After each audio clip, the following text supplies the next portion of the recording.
이 이야기는 병원에서도 절대 먼저 알려주지 않습니다. 이 영상으로 단 하루 만에 밤중에 화장실 가는 걸 멈추게 한 방법을 알려드릴 겁니다. 생각보다 너무 쉬워서 웃을 수도 있지만 이 이야기는 잠을 못 자는 수백 명 어르신들의 밤을 바꾼 이야기입니다. 안녕하세요. 내과 전문의 이정호입니다. 올해로 82세가 되었고 진료실에 서기 시작한 지 55년이 흘렀습니다. 반세기가 넘는 세월 동안 수많은 환자들과 만나고 그들의 아픔을 함께 나누며 살아왔습니다. 제가 의대에 입학했던 1967년을 돌이켜보면 그때는 지금과 비교할 수 없을 정도로 의료 환경이 열악했습니다. 물론 기계나 장비도 부족했지만 더 큰 문제는 환자와 충분히 대화할 시간이 없었다는 것입니다. 한 환자당 5분도 주어지지 않는 상황에서 어떻게 진정한 진료가 가능했겠습니까? 저는 늘 이 점이 안타까웠습니다. 요즘 제가 유튜브를 시작한 이유는 바로 여기에 있습니다. 병원에서 진료 시간이 늘 부족해서 미처 설명해 드리지 못하는 이야기들이 너무 많기 때문입니다. 특히 60대, 70대, 80대 어르신들이 겪으시는 작은 불편함들, 이런 것들이 삶의 질을 크게 좌우하는데도 불구하고 진료실에서는 시간 관계상 늘 미루게 되는 이야기들이 많습니다. 그 중에서도 오늘 제가 다루고자 하는 주제는 많은 어르신들이 공통적으로 겪으시면서도 쉽게 말씀하지 못하시는 문제입니다. 바로 밤중에 소변 때문에 자주 깨시는 문제입니다. 의학적으로는 야간뇨라고 부르는 이 증상은 정말 많은 분들이 경험하고 계십니다. 저 역시 몇 해 전까지는 밤마다 4번, 5번씩 깨던 시절이 있었습니다. 특히 75세쯤부터 이 문제가 심해졌는데요. 그때를 생각하면 밤에 한 번 깨면 다시 잠들기가 쉽지 않잖아요. 한번 화장실에 다녀오면 약 2시간은 뒤척이다가 겨우 잠들고 또 한 번 깨고 또 뒤척이고 다음 날이면 몸도 마음도 완전히 지쳐 있었습니다. 그때 아내가 저를 보며 한 말 아직도 기억에 남습니다. 당신이 밤새 뒤척이니까 나도 계속 깨요. 이렇게 가다가는 우리 둘 다 병날 것 같아요. 정말 맞는 말이었습니다.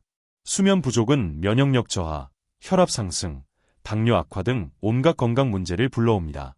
제가 의사로서 이런 것들을 모를 리 없었는데 정작 저는 해결하지 못하고 있었던 거죠. 그런데 어떤 계기로 몇 가지 방법을 시도해 보았고 정말 놀랍게도 그날 밤부터 아침까지 한 번도 깨지 않고 잘 수 있었습니다. 처음에는 우연이라고 생각했지만 계속 실천하면서 이것이 단순한 우연이 아님을 깨달았습니다. 이후 수많은 환자들에게 이 방법들을 전달해왔고 실제로 효과를 보신 분들의 이야기를 계속 들어왔습니다. 오늘 이 이야기가 도움이 될 것 같다면 구독과 좋아요 버튼을 눌러서 함께 해주세요. 여러분의 건강한 노후를 진심으로 응원합니다. 그리고 이 영상이 끝까지 도움이 되셨다면 주변의 어르신들에게도 꼭 공유해 주시기 바랍니다.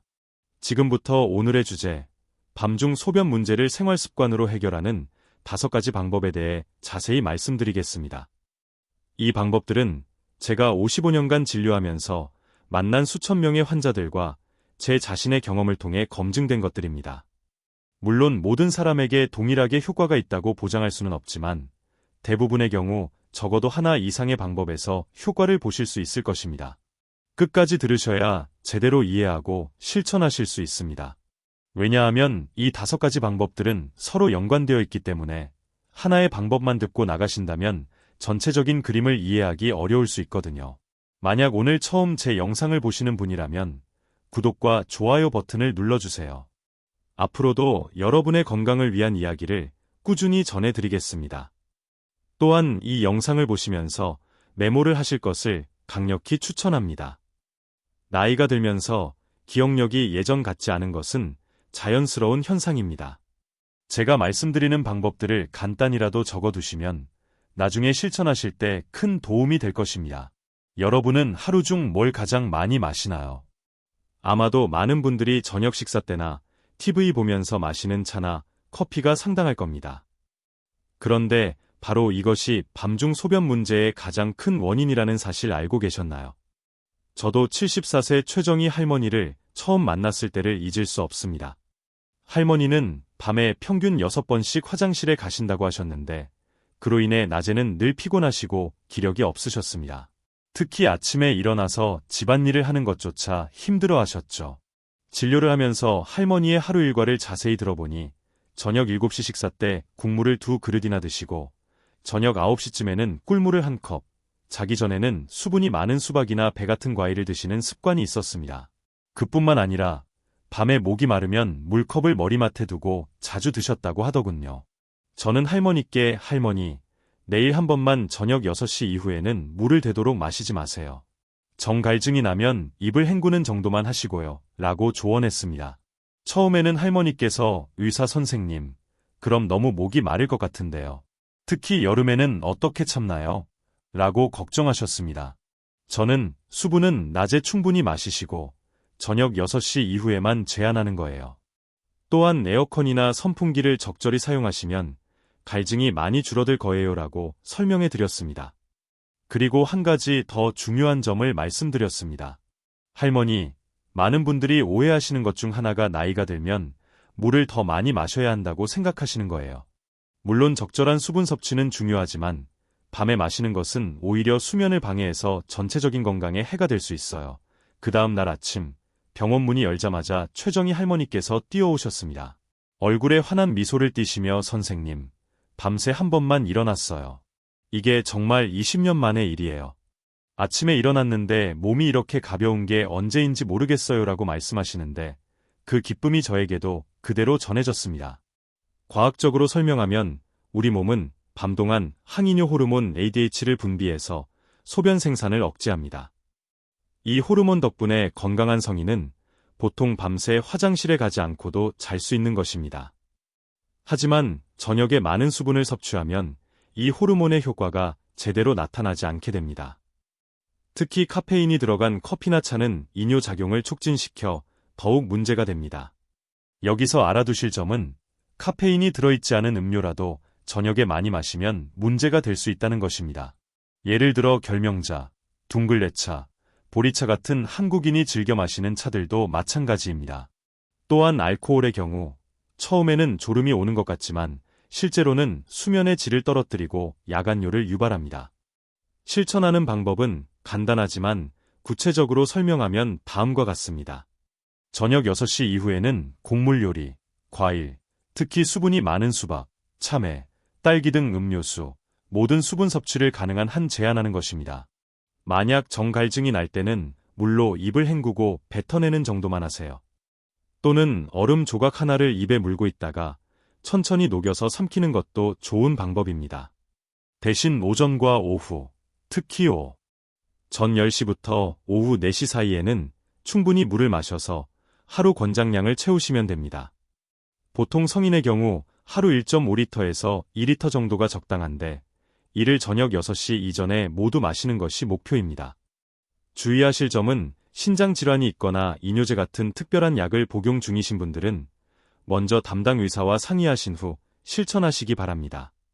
또한 당뇨병이 있으신 분들은 혈당 조절 상태에 따라 갈증이 더 날 수 있으므로 무리하지 마시고 자신의 몸 상태를 잘 관찰하면서 조절하시는 것이 중요합니다. 여름철 무더운 날씨에는 탈수가 우려될 수 있으므로 낮에 충분한 수분을 섭취하는 것이 더욱 중요합니다. 에어컨이나 선풍기를 적절히 사용하여 밤의 갈증을 줄이는 것도 도움이 됩니다. 다리 붓기와 밤중 소변이 무슨 관련이 있을까요? 많은 사람들이 이 연관성을 모르고 있습니다. 그러나 이것은 매우 중요한 포인트입니다. 제가 55년 진료하면서 확인한 사실 중 하나는 다리가 자주 붓는 환자들이 야간뇨로도 고생하는 경우가 매우 많다는 것입니다. 77세 이영배 할아버지의 사례를 상세히 들려드리겠습니다. 이영배 할아버지는 젊은 시절 공무원으로 40년 동안 책상에 앉아서 일하셨습니다. 퇴직 후에도 계속 앉아있는 시간이 많으셔서 저녁이면 늘 다리가 퉁퉁 붓고 무거워지셨습니다. 특히 종아리 부분이 심했는데 양말을 벗으면 양말 자국이 깊게 남아있을 정도였습니다.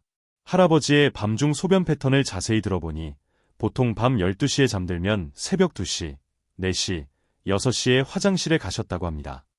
특히 새벽 2시와 4시에 가는 소변량이 많아서 깨고 나면 다시 잠들기가 어려웠다고 하더군요. 제가 처음 할아버지께 다리 좀 보여주세요라고 했을 때 할아버지는 다리가 왜요? 소변 문제가 아닌가요? 라고 위아해 하셨습니다. 하지만 진찰을 해보니 양쪽 다리, 특히 발목과 정강이 부위에 심한 부종이 있었습니다. 손가락으로 누르면 쉽게 들어가고 손가락을 떼도 자국이 오래 남아 있었습니다. 저는 할아버지께 우리 몸의 체액순환을 이해하시는 게 중요해요. 낮 동안 중력 때문에 수분이 다리로 내려와서 고입니다. 특히 오래 앉아 계시거나 서 계시면 더욱 그래요. 그런데 밤에 누우면 이 수분이 다시 혈액으로 돌아가면서 신장으로 가서 소변이 되는 거예요.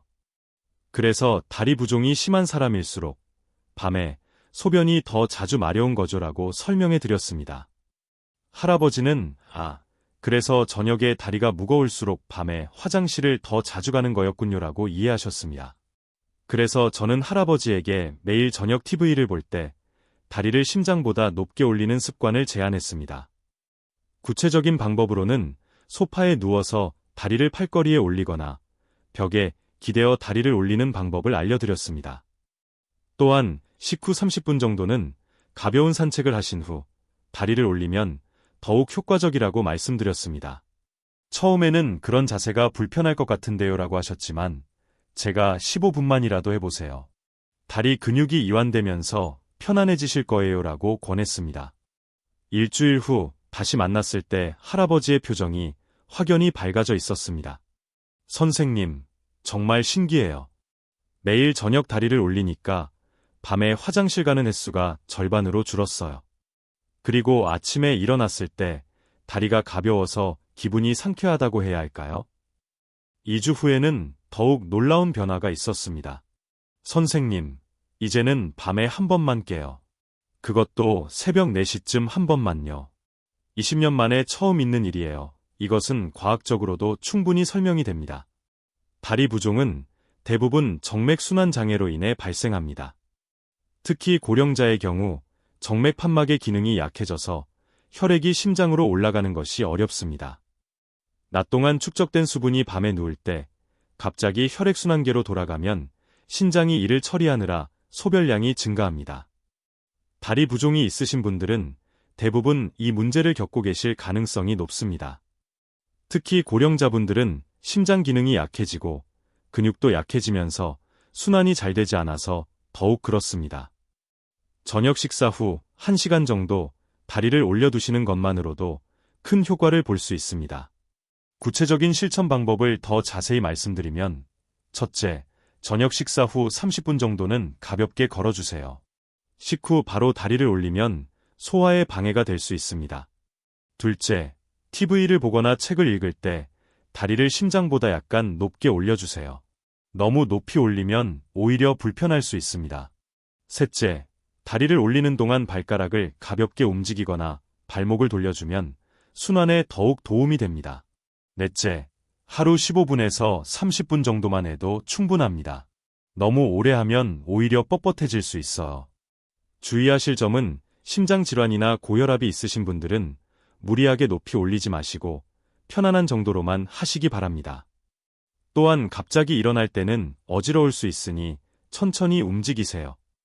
만약 다리를 올렸을 때 통증이 생기거나 더 불편하다면 즉시 중단하시고 의사와 상의하세요. 많은 분들이 이것은 너무 당연한 것 아니냐고 생각할 수 있습니다. 그러나 의외로 많은 분들이 이 간단한 습관을 제대로 실천하지 못하고 계십니다. 55년 동안 환자를 진료하면서 제가 깨달은 것 중 하나는 당연해 보이는 것들을 정확히 실천하는 사람이 의외로 적다는 것입니다. 81세 신명자 할머니의 경우가 대표적입니다. 신명자 할머니는 잠자리에 들 때 특별히 소변이 마려운 게 아니면 안 간다고 하셨습니다. 그리고 거의 매일 밤 2시쯤 깨서 화장실에 가셨죠. 재미있는 것은 할머니께서 화장실에 가면 생각보다 많은 양의 소변이 나온다는 것이었습니다. 저는 할머니께 할머니, 우리 나이가 들면서 방광의 감각이 둔해져요. 젊을 때는 방광의 소변이 조금만 차도 금방 느꼈는데 나이가 들면 꽤 찼는데도 느끼지 못하는 경우가 많아요. 라고 설명해 드렸습니다. 할머니는 그럼 어떻게 해야 하나요? 라고 물으셨습니다. 저는 소변이 마렵지 않아도 자기 직전에는 무조건 화장실에 가보세요. 방광에 조금이라도 소변이 있으면 밤중에 깰 가능성이 높거든요. 라고 조언했습니다. 처음에는 할머니께서 소변이 안 마려운데 억지로 가는 게 이상하지 않나요? 억지로 짜면 방광에 무리가 가지 않을까요? 라고 걱정하셨습니다. 그래서 제가 억지로 짜라는 게 아니에요. 그냥 화장실에 가서 앉거나 서서 기다려보세요. 나오는 만큼만 보시면 돼요. 안 나와도 괜찮고 조금이라도 나오면 그만큼 밤에 편하실 거예요라고 설명해 드렸습니다. 신명자 할머니는 정말 착실하게 이 습관을 실천하셨습니다. 세수하고 양치하고 마지막에 꼭 화장실에 가보는 것을 저녁 루틴으로 만드셨죠. 한 달 후 다시 만났을 때 할머니의 변화는 정말 놀라웠습니다. 선생님, 정말 신기해요. 자기 전에는 별로 안 마려웠는데 화장실에 가면 꽤 많이 나오더라고요. 가끔은 소변이 나오는 게 끝났다 싶어도 1분 정도 더 기다리면 또 나와. 이게 밤에 나오면 당연히 깰 수밖에 없었겠어요. 그리고 결과적으로 밤중에 깨는 횟수가 현저히 줄었다고 하셨습니다. 기존에 2번에서 3번 깨던 것이 이제는 0번에서 1번으로 줄었다고요. 이것은 의학적으로도 설명이 됩니다. 나이가 들면서 방광의 수용량이 감소하고 방광벽의 탄성도 떨어집니다. 또한 방광의 감각신경도 둔해져서 소변이 차 있는데도 느끼지 못하는 경우가 많습니다. 특히 전립선 비대가 있는 남성의 경우 방광이 완전히 비워지지 않고 잔뇨가 남는 경우가 많아서 더욱 문제가 됩니다. 여기서 중요한 팁을 더 자세히 드리면 첫째, 화장실에서 조급해하지 마세요. 특히 남성분들의 경우 전립선 문제로 소변이 잘 나오지 않을 수 있습니다. 편안히 앉아서 천천히 기다리세요. 둘째, 다 본 것 같아도 1분 정도 더 기다려보세요. 종종 한 번 더 나오는 경우가 많습니다. 셋째, 여성의 경우 앉아서 보는 것이 방광을 완전히 비우는 데 도움이 됩니다. 넷째, 소변을 볼 때 배에 살짝 힘을 주거나 상체를 약간 앞으로 기울이면 잔뇨를 줄이는 데 도움이 됩니다. 마지막에 한두 번 가볍게 기침을 하면 남은 소변이 나올 수 있습니다. 주의 사항으로는 전립선 질환이나 방광 관련 질환이 있으신 분들은 무리하지 마시고 자연스럽게 나오는 대로만 하시기 바랍니다.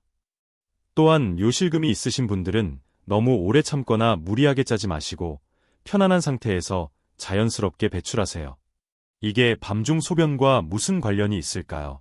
많은 분들이 의아해하실 것 같습니다. 그러나 이것은 생각보다 훨씬 중요한 요소입니다. 현대인의 수면 문제를 이야기할 때 스마트폰을 빼놓을 수 없는데 이것이 야간뇨와도 밀접한 관련이 있다는 것을 아시는 분은 많지 않습니다.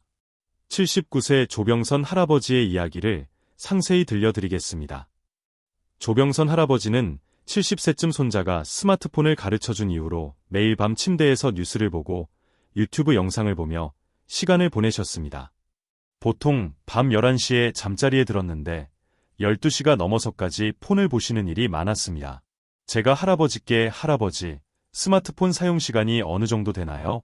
라고 물었을 때 자려고 누워서 30분 정도 봐요라고 하셨습니다.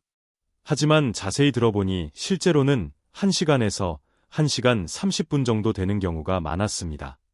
저는 할아버지께 할아버지, 스마트폰에서 나오는 블루라이트가 우리 뇌에 영향을 줘요. 특히 밤에 보면 멜라토닌이라는 호르몬 분비를 억제해요. 이 멜라토닌이 줄어들면 수면의 질이 떨어지고 동시에 항이뇨 호르몬 분비도 영향을 받아서 밤에 소변이 더 자주 마려워질 수 있어요. 라고 설명해 드렸습니다. 할아버지는 그런 연관성이 있었나요? 전혀 몰랐어요 라고 놀라셨습니다. 저는 이뿐만 아니라 자극적인 뉴스나 영상들이 스트레스 호르몬을 분비시켜서 전반적인 신체 기능에도 영향을 줍니다.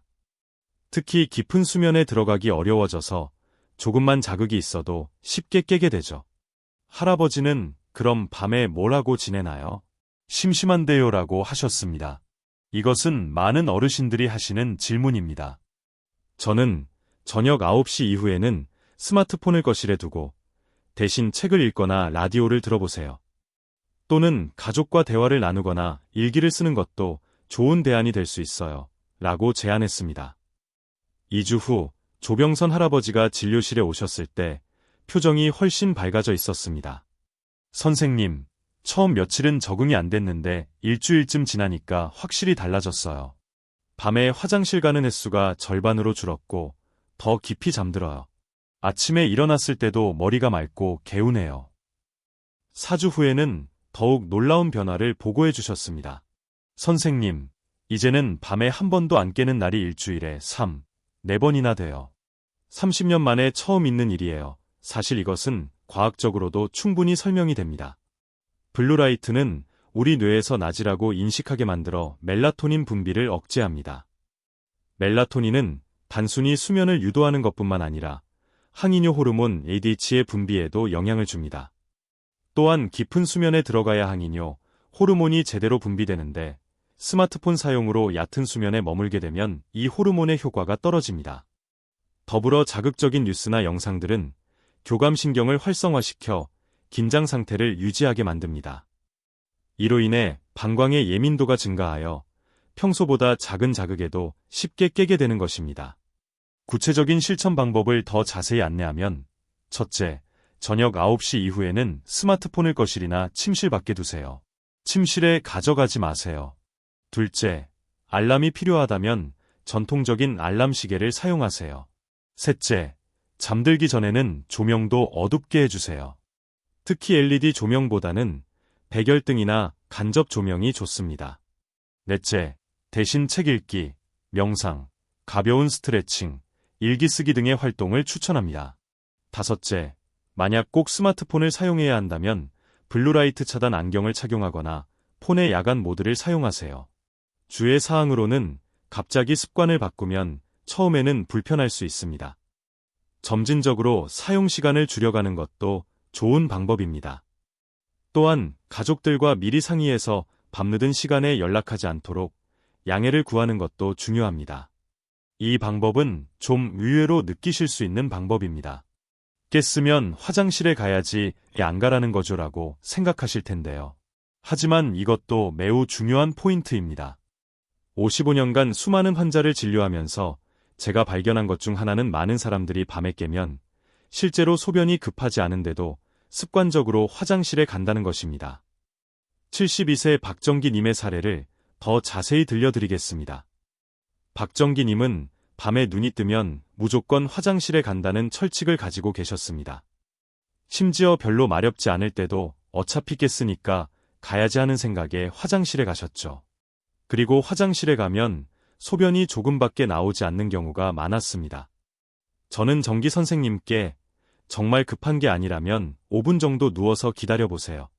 그냥 편안히 누워서 호흡에만 집중해 보시고요. 라고 조언했습니다. 처음에는 박정기님께서 마려운데 참으면 오히려 더 깰 것 같은데요.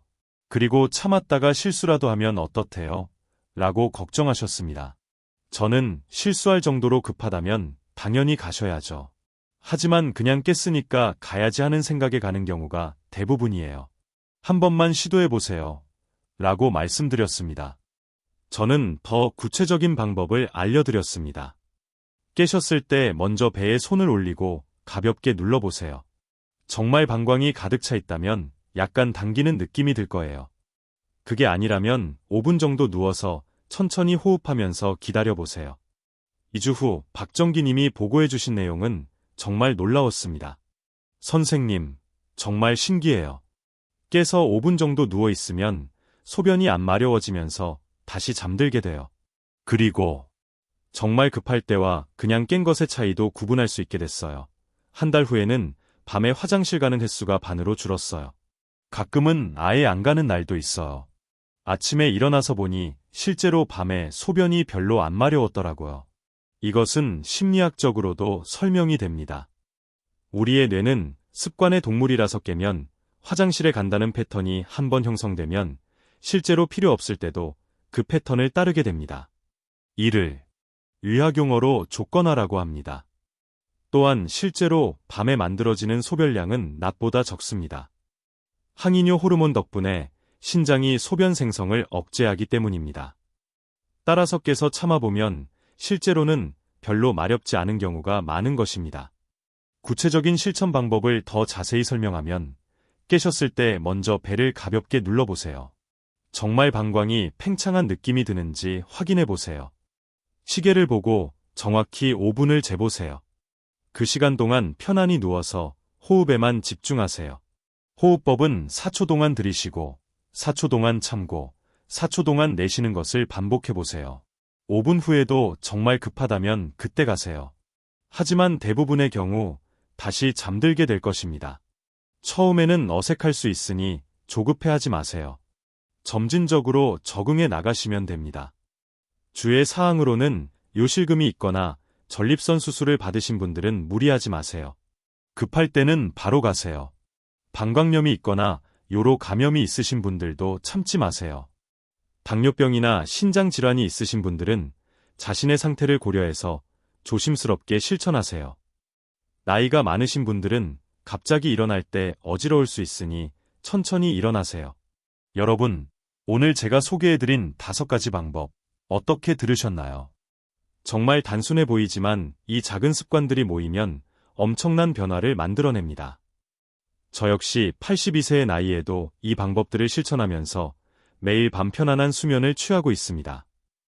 제가 몇 해 전 이 방법들을 실천하기 전을 생각해보면 정말 암담했습니다.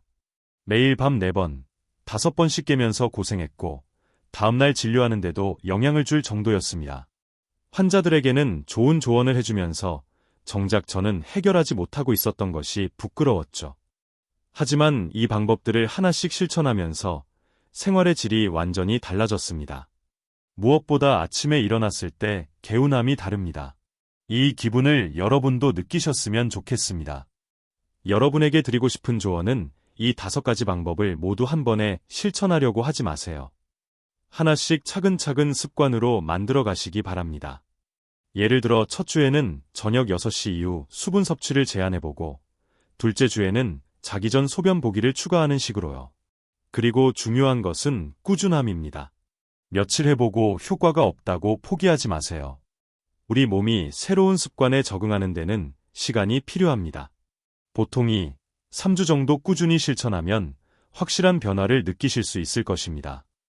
또한 이 방법들을 실천하면서 변화하는 점들을 일기처럼 기록해 보시는 것도 좋습니다. 오늘은 밤에 한 번만 깼다. 아침에 일어났을 때 기분이 좋았다 같은 간단한 기록이라도 나중에 보면 큰 동기부여가 됩니다. 마지막으로 이 방법들을 실천하면서도 증상이 개선되지 않는다면 반드시 병원을 방문하세요. 전립선 비대, 방광기능장애, 당뇨병, 심장질환 등의 기저질환이 원인일 수도 있습니다. 특히 다음과 같은 증상이 있다면 즉시 상담을 받아보세요. 밤에 5번 이상 깨는 경우, 소변에 피가 섞여 나오는 경우, 소변을 볼 때 심한 통증이 있는 경우, 갑자기 체중이 증가하거나 다리 부종이 심해지는 경우. 오늘 이 영상이 도움이 되셨다면 구독과 좋아요 버튼을 눌러주세요. 그리고 주변에 이런 문제로 고민하시는 분들이 계시다면 이 영상을 공유해 주시면 정말 감사하겠습니다. 마지막으로 궁금한 것이 있습니다. 혹시 여러분도 밤중 소변 문제로 고생해 보신 경험이 있으신가요?